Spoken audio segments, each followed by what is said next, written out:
who named Chomo. Chomo is not interested in Christianity because he did not believe in God. So atheist yan. Then, yung may CEO visit sa Adventist Church dito sa Mongolia. One day, he invites siya silang kaya ganahan na niyang mag-learn of English, and ganahan just community dito sa Adventist Church. Although, Chomo was hesitant at first, but isubot na siya. Then, pag-abot nila dito, surprise si Chomo kay friendly kayo mga tao sa Adventist Church. And ganahan siya sa music dito. And he became, and after attending church regularly, he became an Adventist and felt a desire to share his faith. Then a year later, when he visits the Chomo sa countryside with sa iyong mga friends, dapat kayo na-notice yung friends niya. Dapat kayo na-change ang Chomo. Then, ingon si Chomo nga, na-change ko kay I met God and si Chomo sa iyong mga friends. Skeptical, his friends challenged him to pray for rain. Kaya wala na ulan-ulan dito sa countryside niya. Kung ba na kayo yung nakitangin na dito for 6 months and desperately needed. Then I si Chomo ang pray. Next morning, ni-rain of the Pusuka ayun. Then na-shock ang iyang mga friends. Na-shock ang iyang mga friends.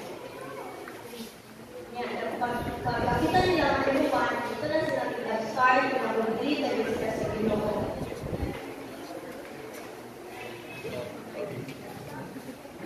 Then before si Chomo mamulit sa city, nag-himot na siya a group of teens, mga youth, na mag-pray sila together, basahan niya Bible ang mga youth, then mag-teach na siya ang mga new songs, new Christian songs, for a month. Then, a year later, naging pastor si Chomo, so makabilib mo ka from 8 years to pastor. Ako video, ikaw ato dito. Sa unang pastor. Naging siya pastor dito sa Mongolia.